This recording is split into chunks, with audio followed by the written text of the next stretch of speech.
All right, Ohio political news coming to the rescue here tonight. It's a Monday night, so we never stop here.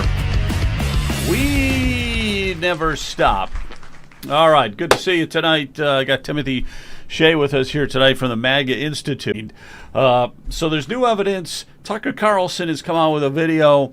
Has he come out with one or two? Because I only saw one coming out with this whole Thomas Crooks thing, and I don't like it. I don't like the way it's year shooting in Butler, Pennsylvania. Here. The New York Post's Miranda Devine reporting that a source reviewed 17 social media Okay, accounts. we're going to start. There's 17 social media platforms that this Thomas Crooks was on. 17 of them. How many platforms? There were 17 different platforms. Have you noticed how often the number 17 comes up, Joe? For his platforms? I don't think it's ever come up. In general, in relation to the news. It seems like 17's always popping up.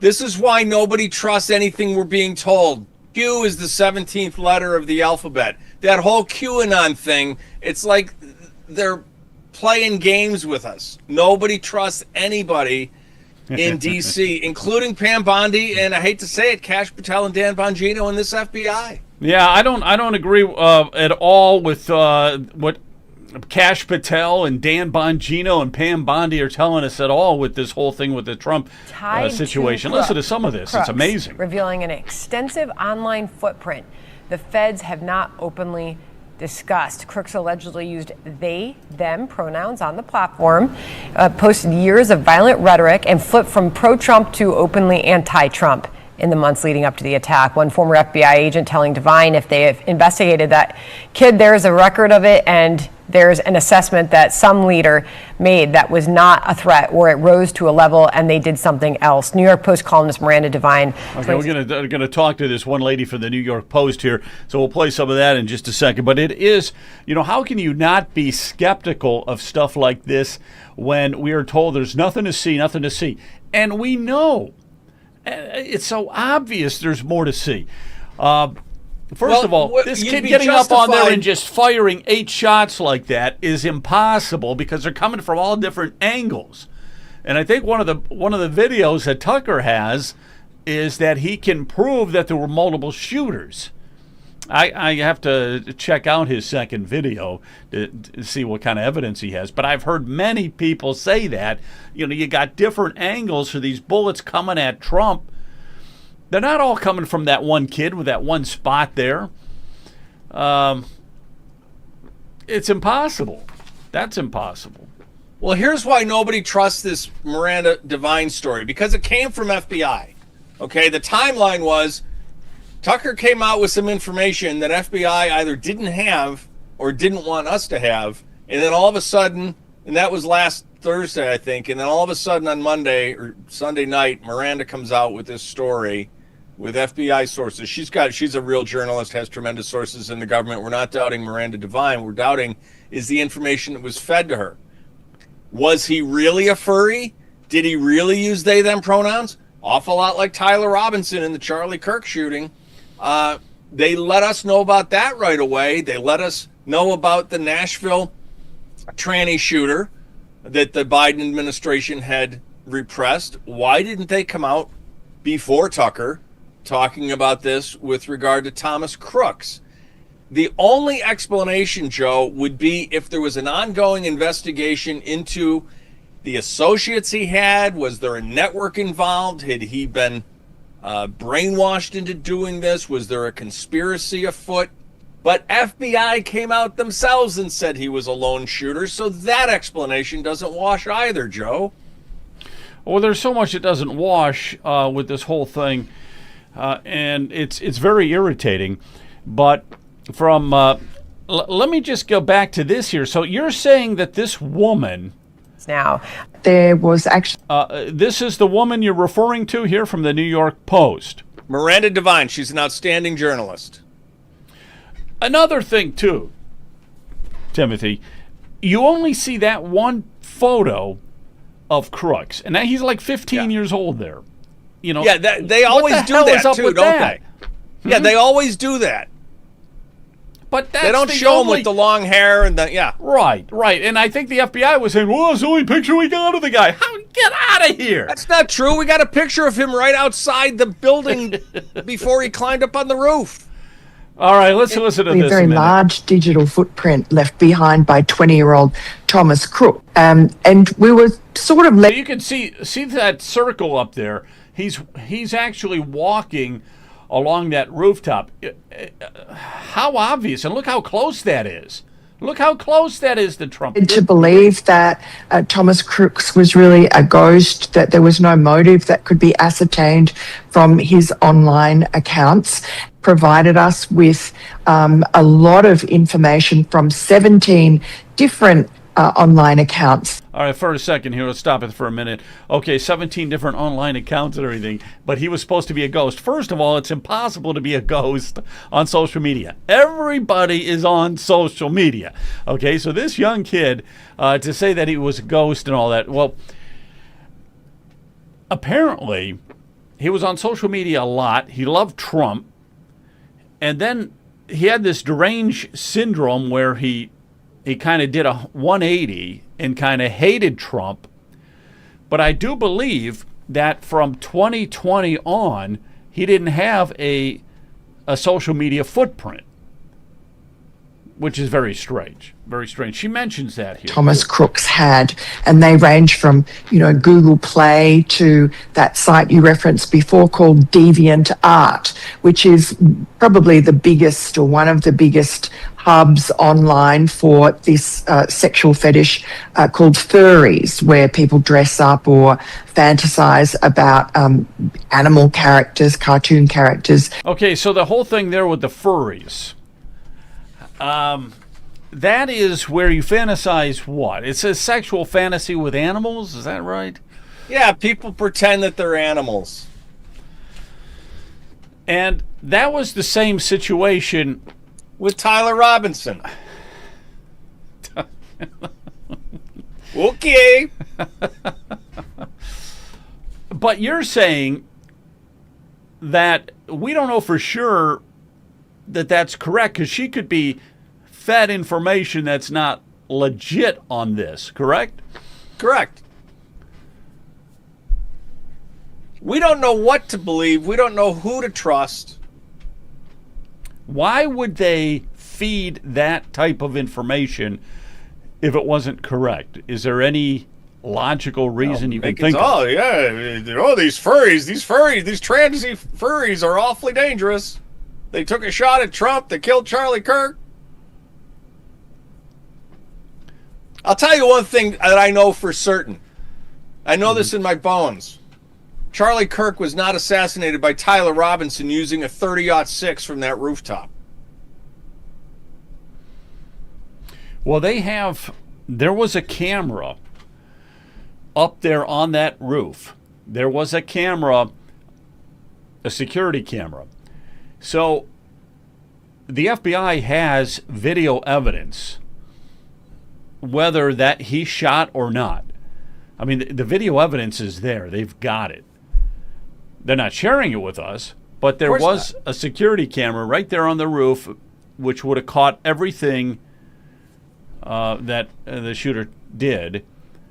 And that's another very bizarre story, too. I mean, very bizarre, that one with Charlie Kirk. I know, very bizarre.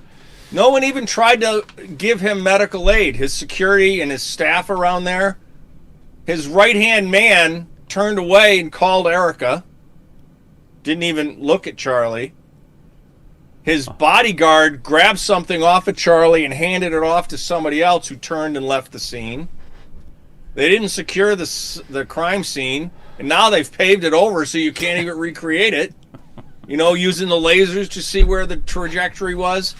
And I'm here to tell you, Joe, you don't get shot in the neck with a 30-06 and not have it rip your entire neck out of your head right off your shoulders. Well, the story, Timothy, is that it hit the bulletproof vest here and ricocheted up into his neck.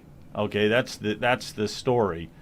I'm not sure if it's true or not or what, but that's yeah. But story. If that's true, how come the shirt didn't tear? A bullet hitting a vest, even if it's that thin aluminum vest that conforms to your body, it's going to tear the shirt, Joe.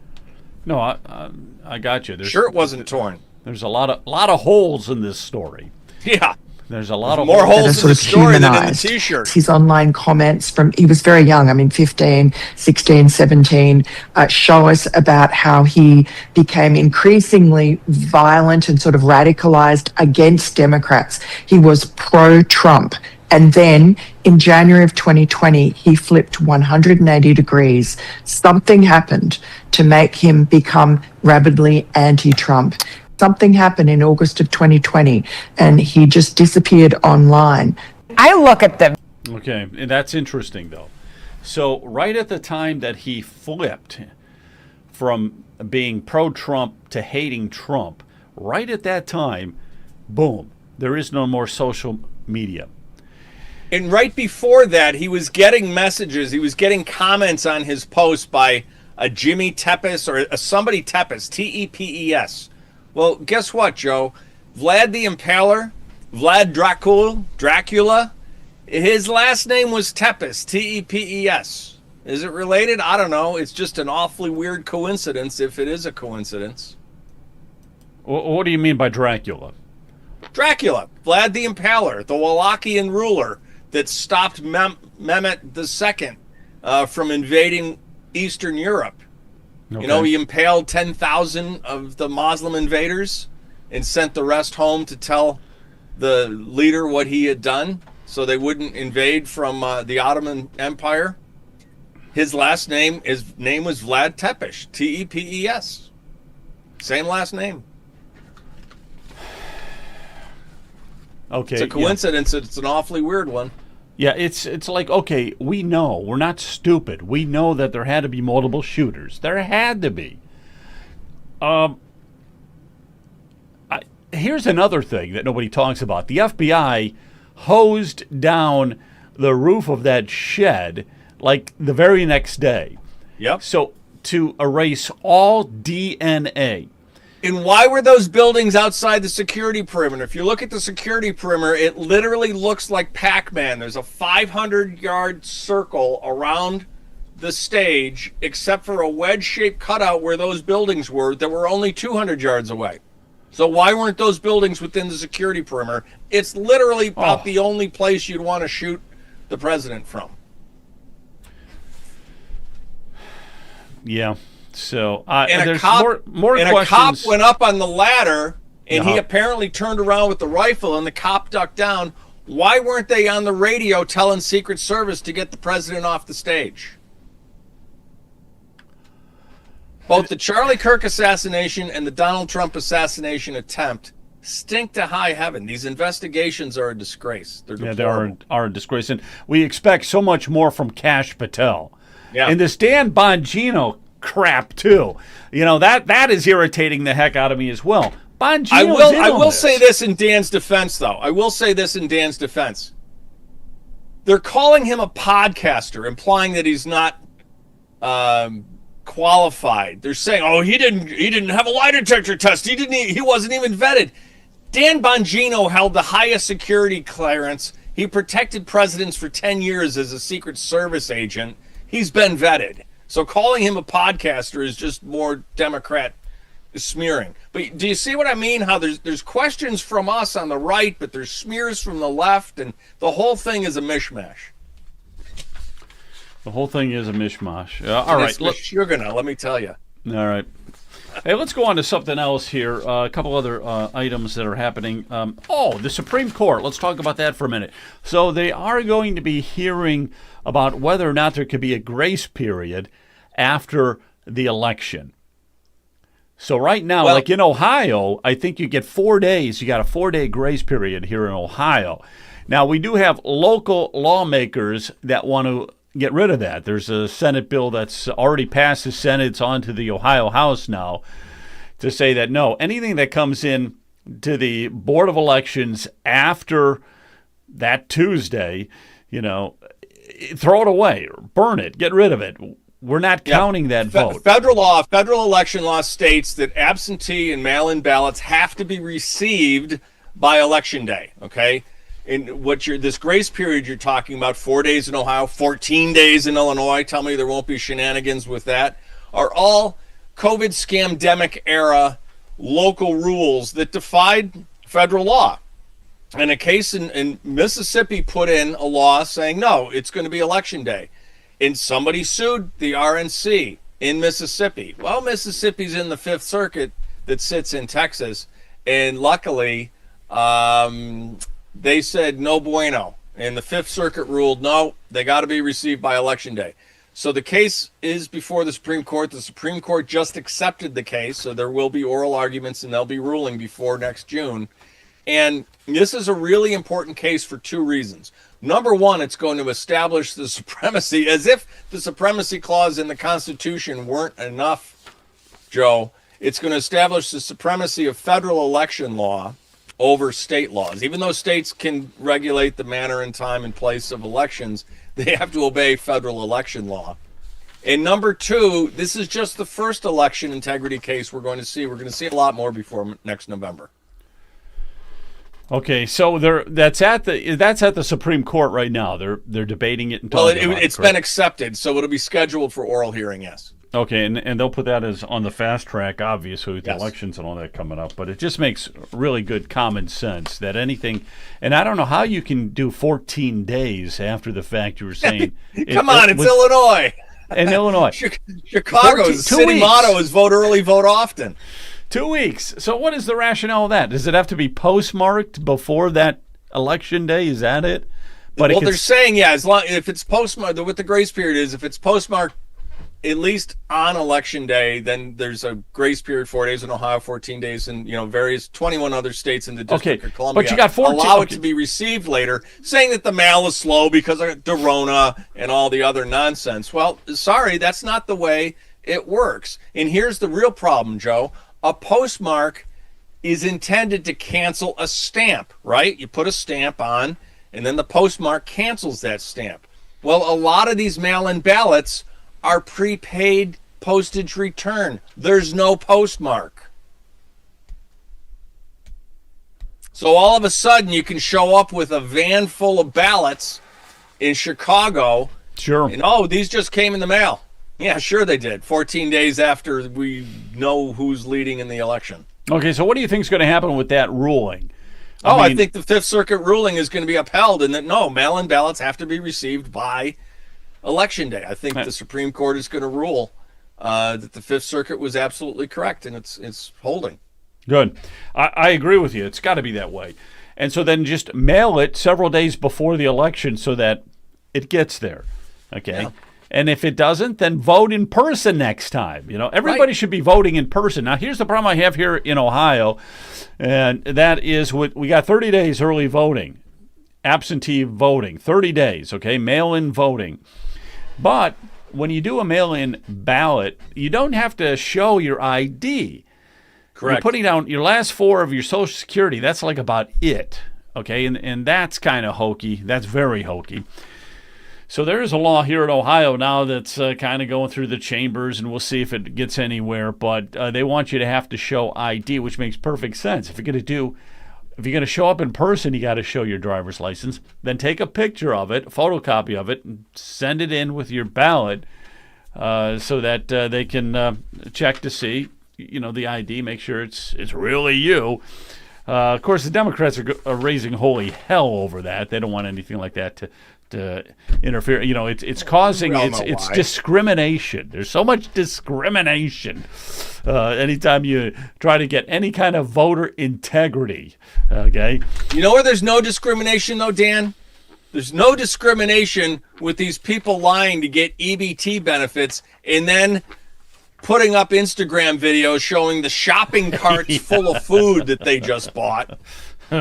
Well, there's no discrimination there, and it always seems to be a certain demographic doing these videos. It's unbelievable. I did see a funny video last week, though. It was two girls. One had to be at least 3 biscuits, and the other one went 350, maybe 4. And they were going at it, 6-inch nails, and one grabbed the other's wig and threw it off, and they got down on the floor, and it was two fat girls on the floor fighting. And guess where they were? They were in the vegetable and produce, the fruit and vegetable section, the produce section of a supermarket. I think that's the closest those two women ever got to a fruit or a vegetable. It's funny because I was just talking about this yesterday because we do a Sunday night show, and the Agriculture Secretary, Brooke Rollins, okay, she is saying that she wants everybody to re-register for SNAP. They have to reapply because of the ongoing fraud discoveries. Listen to this. They know of a minimum 200,000 dead people that are receiving it, and that's from 29 states. The other 21 states refused to give her any of this data and information that she requested, and those were all the blue states. So the red states, which we hope are somewhat honest, they've got at least 200,000 dead people that they know of that are receiving SNAP. There's 500,000 people that they know of that have registered twice and are receiving a double dipping on SNAP. You got 42 million people on the country on SNAP. 42 million, that's a lot. That's a lot of people. That's just kind of a head scratcher right there. And $177 per person per month on average. And I was thinking, man, these households, if you got 5 people in a household, that's $885. That's pretty good. That's pretty good amount of food per month. You could definitely live on that if you had to. But and 80% of the people using the program, they said, are able to work. They estimate that at least 80% of the people that are on SNAP should actually be working. All right. It says in the Bible, if you don't work, you don't eat. That's right. If you Paul's don't work, letter to Thessalonians. That's right. That's even in the Bible. So you don't work, you don't eat. St. Paul said that. Now there are second people. Letter to Thessalonians. Yeah, there are people out there that'll legitimately need the help, but this is just, they say it's like the biggest fraud scam there is. SNAP. And what hasn't been addressed in this, Joe? Notice that there was no mention of how many illegals are getting SNAP benefits. If you get the illegals out of this country, it fixes the healthcare problem, it fixes the emergency room visit problem, it fixes the SNAP problem, it fixes the Social Security problem, it fixes the Medicaid problem. No, if you got those, if you got the illegals, you took the SNAP away from them, they're going to leave. They're going to hightail it out of here. If you take away all the entitlements from the illegals, they're out of here. They can't survive because they're not working. They're getting the free food, the free housing, the free cars, the free everything. And once that stops, then they got to hightail it out of here, which is a good strategy. Yeah, and then rents go down, food prices go down, everything goes down. Right. All right. Let's talk Russiagate for a few minutes if you want. What's the latest on that? It sounds like Barack Obama's in hot water. Well, we got right? some emails, Joe. We got some emails from the president. And he was directing Comey. He was directing Brennan. He knew all about what Hillary was up to. There have to be criminal indictments of Barack Obama, Hillary Clinton, John Brennan, Comey has already been indicted, but he's only been indicted for lying to Congress, and it looks like that indictment might go away because the assistant U.S. attorney that brought the case apparently has botched it. Lindsay Halligan, who was hired by Pam Bondi at President Trump's request. Apparently there was some shenanigans with procuring the indictment, getting the indictment from the grand jury to the court. Looks like they did it in only 12 minutes. If the timeline's correct, it's not enough time. Let me ask you a question. What do you think of Pam Bondi? What do you think of her? I have been told by 2 people who have reason to know that I need to be patient. As I said on the show last week, patience a virtue. It's not one of mine, but we need to be patient. It doesn't look good for Pam right now, but President Trump is known for one thing. It's plot twists. Every time they think they've got him on the ropes, every time he's just hanging on by the skin of his nails, it's all of a sudden, oh, look, it's you falling off the roof, not me. Right. So, I've been told to wait and see that a lot is going to happen in the next 2 months. And I said, okay, Just call me Tommy from Missouri, St. Thomas from Missouri. You got to show me. All right, so a lot's going to happen in the next 2 months in regards to what? Russiagate? In regards to everything. Obamagate? Maybe it's called Obamagate now. There are so many criminal investigations going on of the Obama administration, the first administration, the second administration into the first Trump administration, the third Obama administration, which was known as the Joe Autopen administration. It's just there's a lot. There's Russiagate. There's election integrity. There's. So you're saying a lot of this is going to work its way out. That Pam that's Bondi is going to come through. She is going to come through. I'll keep an open mind. I'll keep the door open, but it's not looking good for Pam at this particular moment. Now, I very disappointed with her, but I'm disappointed with everybody. But maybe it's premature. Maybe it's too early. That's what I'm being told. But, look, people, with regard to Maha, right? We voted to end the mRNA jabs, and we end up getting cheaper Ozempic. People aren't happy with Bobby Kennedy either. They're saying, is he compromised? What's going on? There's a lot of confusion. A lot of this confusion is caused by outside agitators. Okay, everybody's talking about AIPAC and how AIPAC owns Congress. Well, guess what? AIPAC has spent $65 million lobbying Congress since 1998. $65 million. Guess how much Qatar gave Newsmax last year?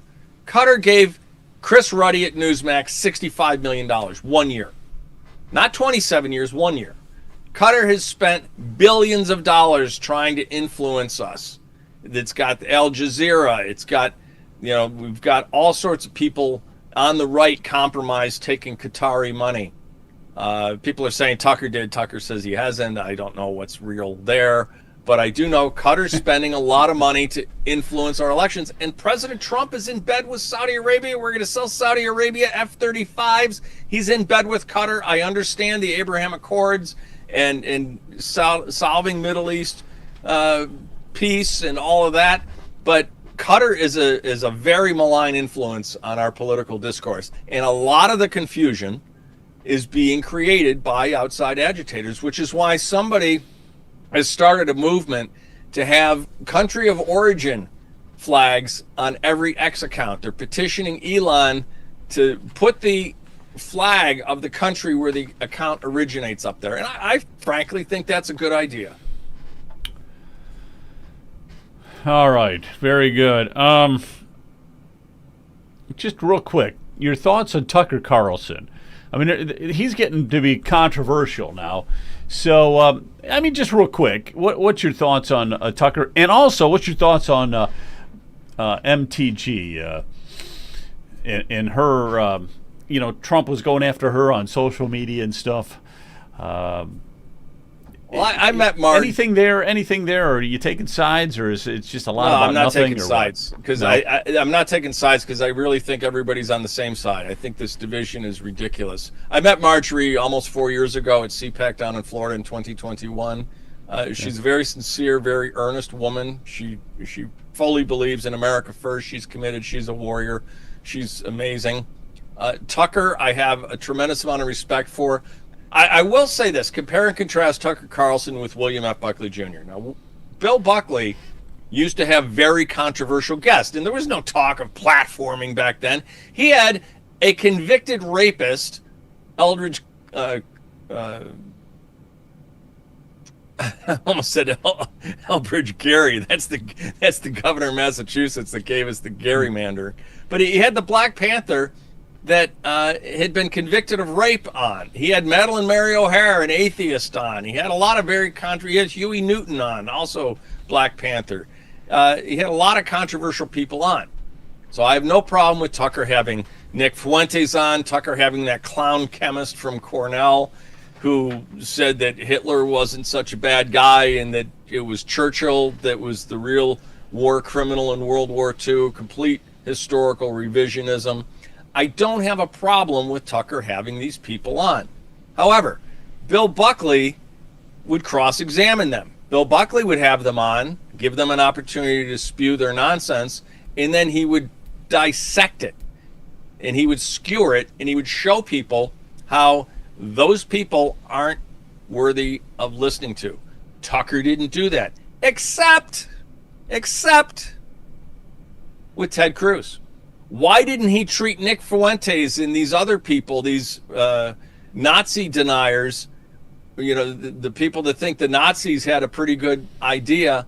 Why didn't he lambaste them the way he did Ted Cruz, who's supposed to be one of us, one of the good guys, right? Ted's a conservative. Why did Tucker go after Ted Cruz hammer and tongs and not Nick Fuentes and the other controversial guests he's had on? So I don't have a problem with him having controversial guests. I have a problem with him nodding and laughing and just not challenging what they're saying. Okay. Because what they're saying is absolute garbage. What Nick Fuentes was saying, and what the people saying that Churchill was a war criminal and Hitler wasn't such a bad guy, it's absolute garbage. And Tucker should have pushed back on it. Gotcha. Hey, one last question here before we wrap it up tonight. What's your thoughts about Trump? Has he been spending too much time in foreign countries? Should he be focusing more on MAGA? I mean, that's what people want, make America great again. It seems like he's been everywhere except here I don't think country. so. With modern technology, it doesn't matter where the president is. I will tell you this. The president sleeps only 4.5 to 5 hours a day. Yeah. It doesn't matter where in the world he is. He's always doing business. He's always doing deals. He's on the phone. He's using the social media. He's always working for the American people at no salary, I might add. So it doesn't matter if he's in a foreign country. I mean, look, he's done some amazing things here in America while he's been in Europe. So I have no problem with his travel schedule. Okay. Well, Timothy, thanks again. Appreciate it. Thanks for all your the information that you have, and we really appreciate it. Always enjoy talking to you. So Likewise, try to do Joe. this again next Monday. Okay. Have a good night. Take care. See you.